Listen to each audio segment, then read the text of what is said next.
Assalamualaikum warahmatullahi wabarakatuh. Selamat datang di Semanja Podcast. Halo Semanjakes, bertemu lagi kita di episode podcast kali ini. Oh iya, sebelumnya gimana nih kabar kalian semua? Semoga kalian semua selalu dalam lindungan Tuhan Yang Maha Esa dan selalu diberikan kesehatannya ya. Amin. Perkenalkan, nama saya Cherry Septia Medi sebagai podcaster di episode podcast kali ini. Teman-teman, ada yang tahu nggak siapa tamu yang hadir dalam episode podcast kali ini? Tamu yang hadir kali ini adalah tamu yang sangat spesial dan juga istimewa loh. Beliau ini adalah seorang tenaga kerja di bidang kesehatan yang dimana profesinya ini banyak sekali diminati oleh banyak orang. Tanpa berlama-lama langsung aja yuk kita perkenalan dengan tamu spesial kita. Baik Ibu, boleh perkenalan terlebih dahulu? Iya. Halo semua, perkenalkan nama saya Aat. Saya bekerja sebagai bidan di Puskesmas Maja. Bagaimana perasaan Ibu diundang dalam podcast Manja kali ini? Iya. Saya sangat senang sekali ya punya kesempatan hari ini untuk bisa bertemu adik-adik di sini. Sebelumnya Ibu termasuk alumni SMA 1 Maja? Iya, benar. Jadi saya sekolah di SMA 1 Maja ini waktu tahun 2004. Ibu saat bersekolah pernah tergabung dalam sebuah organisasi? Iya, pernah. Jadi waktu SMA dulu saya pernah gabung di kegiatan PMR. Oh, kegiatan PMR. Iya. Itu dalam kegiatan tersebut yang menjadi motivasi Ibu untuk menjadi seorang bidan? Ada. Jadi di situ meskipun kami hanya singkat waktu itu sekitar 1 tahun waktu saya kelas 2 naik ke kelas 3 saya masuk PMR, tapi di situ banyak hal yang menunjang saya untuk bisa ternyata untuk bisa jadi seorang tenaga kesehatan. Boleh nggak Bu ceritakan sedikit proses Ibu atau ceritakan secara singkat proses Ibu saat Ibu mau menjadi seorang bidan? Iya. Jadi waktu itu saya kan masuk SMA 2004 ya, 2007 saya lulus, kemudian saya sempat kerja dulu tuh, nggak langsung kuliah. 3 bulan saya kerja, kemudian dari seorang teman saya ada info, ada tes untuk kuliah di kebidanan. Akhirnya saya ikut tes tuh di kebidanan itu. Nah saat itu kebidanan yang mau saya masuk itu, mau saya tes itu D3 kebidanan. Waktu itu di Poltekkes Bandung ya. Kemudian saya ikut tesnya ada 3 tahap waktu itu, tes tulis, tes psikologi ya, sama tes kesehatan. Alhamdulillah 3-tiganya lulus, akhirnya saya kuliah di situ. Dan gelar yang saya dapat itu AMD-Keb karena itu D3 kebidanan. Jadi sampai hari ini profesinya sudah Ibu jalani? Sampai hari ini setelah saya lulus D3, saya langsung kerja di puskesmas. Nah, kita nggak mau dong ilmu kita atau gelar kita start di situ aja. Akhirnya saya lanjutin lagi ke D4. Nah, kalau tadi D3 gelarnya AMD-Keb, kemudian saya lanjut lagi ke D4 gelarnya STR-Keb, Sarjana Terapan Kebidanan. Gitu. Nah, setelah SD4 pun kami masih harus menempuh namanya pendidikan profesi bidan. Saya lanjutkan lagi kuliah dengan mengambil profesi bidan. Jadi kami mempunyai gelar bidan di depan nama kami atau di belakang nama kami. Contoh bidan atau disingkat BDN Aat Sutihati STR-Keb begitu. Oh begitu, terima kasih Bu. Kita para siswa nih suka mikir cita-cita kita tuh mau jadi seperti apa, dan profesi Ibu ini kan banyak sekali ya diminati oleh sebagian siswa di sini gitu. Nah, bagaimana sih Bu caranya biar kita tuh bisa lolos di jurusan kebidanan ini? Hal-hal apa aja yang harus kita persiapkan gitu? Iya. Jadi sebenarnya besar sekali sih kesempatan kalau misalkan teman-teman mau ya. Jadi hal-hal yang harus kita siapkan, boleh nih semenjak kita masuk SMA misalnya, kita harus udah mulai senang nih ke hal-hal kebidanan misalnya. Jadi mulai misalnya scroll-scroll hal-hal kebidanan, terus cari-cari buku tentang itu. Nah nanti ketika ada kesempatan tes, ikutlah tes gitu. Boleh di negeri, boleh di swasta ya. Jadi sekarang kan banyak juga kebidanan swasta. Saya pun yang satu di negeri, yang 2 saya di swasta. Seperti itu.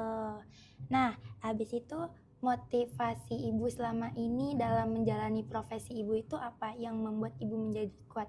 Pasti kan prosesnya tuh nggak mudah. Yang membuat ibu tetap teguh dalam pendirian ibu itu apa? Ya. Jadi kita lebih ke nurani ya. Jadi kita saya nih dengan menjadi seorang bidan, saya sedikitnya bisa menjadi seorang yang bermanfaat begitu. Jadi kita bisa membantu seorang ibu yang sedang melahirkan kalau dalam proses melahirkan ya. Jadi kita tuh ada kepuasan tersendiri ketika misalnya kita bisa menolong seorang ibu bersalin, kita menjadi orang pertama loh yang membantu seorang bayi itu hidup gitu. Membantu proses ya, hidup matinya seorang bukan di tangan kita memang, tetapi kita membantu prosesnya gitu. Dan itu hal yang motivasi, hal yang bikin saya bertahan banget dan bangga banget dengan profesi saya. Begitu. Dalam profesi ibu selama ini ada nggak kesulitan yang pernah ibu alami? Banyak tentunya ya. Kesulitan-kesulitannya misalnya nih ketika kita sudah bekerja nih sebagai bidan. Seperti kita tahu kan itu bidan itu saya ambil salah satu pelayanan aja ya, bersalin. Itu kan harus 24 jam karena kita kan nggak pernah tahu akan ada yang bersalin jam berapa kan. Nah, kita tuh harus standby 24 jam, harus siap. Tapi kita juga itu memang secara pendeknya itu bisa jadi salah satu hambatan. Cuman kita sih berusaha meminimalisir hambatan itu kan, gimana caranya supaya dalam 24 jam itu kita bisa siap, kita bisa ready ketika ada seorang yang mau bersalin, jam berapapun. Misalnya jam tengah malam pun ibu siap. Dan itu rumah sakitnya tetap buka? Iya, buka 24 jam untuk yang bersalin. Gitu. Nah, setelah itu cara ibu biar tetap produktif dalam menjalani profesi ini, pasti ibu ada rasa lelahnya gitu. Nah, cara ibu biar bisa produktif itu apa Bu? Biar menjadi pencerahan untuk kita semua di sini. Iya, baik. Jadi biar dengan misalnya berbagai macam tugas yang harus kami jalani, berbagai jadwal yang harus kami tepati, biar kami tetap produktif. Itu kalau dari saya pribadi, yang pertama saya menjaga pola makan. Jadi gimana caranya dalam waktu 1 minggu biar saya nggak sakit, kalaupun sakit nggak parah kayak gitu. Jadi pola makan saya misalnya menghindari makanan yang terlalu banyak minyak, menghindari makan yang terlalu digoreng. Bahkan dalam 1 minggu itu saya bisa untuk konsumsi makanan yang dia itu hanya isinya air putih, kemudian makanan yang diolahnya itu dengan cara direbus atau dikukus saja, terus menghindari gula, menghindari banyak garam. Pokoknya kita makan gula dan garam itu sesuai porsi kita yang untuk 1 hari. Kemudian saya juga makan buah dan sayur, dan di tengah-tengah jadwal saya coba selipkan olahraga. Saya coba setiap hari, tapi kalaupun tidak, setidaknya 1 minggu itu saya harus olahraga 3 kali dalam 1 minggu dengan durasi waktu misalnya 1 kali olahraga itu 45 menit, syukur-syukur bisa 1 jam. Kayak gitu. Seperti itu ya Bu. Dalam profesi bidan Ibu pernah mendapatkan hari cuti libur? Pernah. Ya, jadi ada jatah cuti untuk kita. Kalau perempuan bisa cuti melahirkan, kemudian cuti tahunan ada dapat. Seperti itu. Kalau semisalnya yang menikah juga itu ada Bu? Iya, ada, benar. Yang menikah ada. Gitu ya. Sekarang kita lanjut ke sesi siswa tanya, mari jawab. Di sini sudah ada beberapa pertanyaan yang dikumpulkan melalui question box oleh para siswa Semanja untuk Bu Bidan Aat. Nah, langsung aja yuk kita tanya-tanya. Ibu, di sini sudah ada beberapa pertanyaan dari para siswa Semanja yang ingin bertanya kepada Ibu. Di sini ada 3 pertanyaan. Pertanyaan yang pertama itu, kalau boleh tahu, hal paling lucu atau unik yang pernah Bu Bidan alami itu seperti apa? Ya, jadi pernah suatu malam waktu saya piket ya, tiba-tiba ada datang 1 orang ibu hamil, dan ternyata dia udah mules-mules, tapi dia datangnya cuma sendirian kayak gitu. Dan buat saya kenapa unik, karena kan biasanya kalau yang lahiran ini rata-rata ya yang pernah saya tanganin itu beberapa orang gitu, bahkan sampai rame gitu yang nganter. Sedangkan ibu ini cuma sendiri kayak gitu. Tapi meskipun dia sendiri, dia kayak tegar gitu, nggak sedih atau kayak gimana gitu. Itu jadi ibunya sendiri datangnya? Sendirian, iya. Wow. Pas ditanya ternyata suaminya kerja di luar kota, saudara yang lain sedang tidak di tempat kayak gitu. Saat itu perasaan ibu sedih atau tidak melihat pasien? Sedih banget. Sedih Iya. banget. Oke, Ibu lanjut yang kedua ya. Banyak orang mengira bidan hanya membantu persalinan. Sebenarnya apa aja sih tugas bidan itu selain membantu persalinan? Jadi tugas kami sebagai seorang bidan, kami melayani seluruh daur hidup.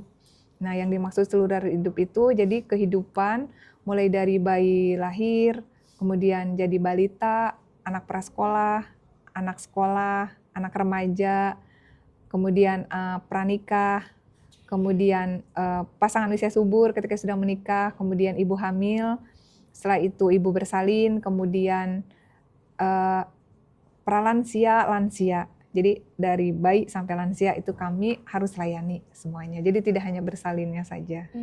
Jadi selain persalinan, ibu juga membantu semua dari yang tua dan sampai yang nanti lansia gitu. Benar. Iya. Oke, Bu lanjut pertanyaan ketiga. Iya. Bagi Bu Bidan sendiri, apa arti profesi ini buat Ibu? Iya. Jadi saya bangga banget ketika saya waktu itu dinyatakan lulus jadi bidan, dan ketika saya tekuni profesi ini, saya pun lebih bangga lagi ya, karena dengan jadi bidan ini luar biasa. Jadi kita tidak berbicara dari segi materi ya, tapi dari segi kita bisa berinteraksi dengan orang banyak, kita bisa membantu, kita bisa bermanfaat untuk orang banyak, itu yang poin berharga banget sih buat saya. Apalagi ketika kita bisa membantu tadi ya seorang ibu melahirkan anaknya, dan kita jadi orang pertama dalam proses itu gitu. Jadi jadi orang pertama yang pegang bayi itu, bayi si ibu, seorang ibu gitu. Jadi itu yang berarti. Iya, berarti banget. Kalau dalam proses persalinan ya, kalau dari daur-daur hidup yang lain juga sama sih, berarti juga buat kami, tapi yang paling meresap banget di saya yang itu. Yang terakhir Bu, dari banyaknya pengalaman, pasti Ibu udah banyak ngelewatin pengalaman selama proses menjadi seorang bidan.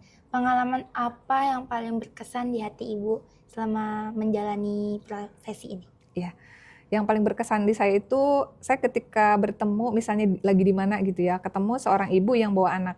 Si ibunya bilang gini, "Bu, ini loh anak ibu. Ini yang ibu tolong waktu itu Bu, udah gede, udah segede gini. Deh salim deh, ini Bu Bidan." Nah itu saya paling berkesan. Terharu Ibu di situ? Terharu, iya. Bahkan mereka bilangnya, ini anak ibu gitu. Mereka bilang itu anak saya, ini Bu anak ibu gitu. Senang banget. Senang banget. Iya. Gitu. Baik teman-teman, tidak terasa kita sudah cukup lama berbincang-bincang dengan Bu Bidan Aat. Terima kasih kepada Bu Bidan Aat yang sudah menyempatkan waktu luangnya pada episode podcast kali ini. Makasih ya Ibu udah memberikan pengalaman, motivasi, serta cerita-ceritanya yang sangat benar-benar berkesan untuk saya pribadi. Nah, maaf ya kalau semisalnya saya ada salah kata atau kurang berkenan di hati Ibu perkataannya. Nah, untuk teman-teman, terima kasih ya sudah menyaksikan. Jangan lupa di like, comment, and subscribe. Bye-bye. Wassalamualaikum warahmatullahi wabarakatuh.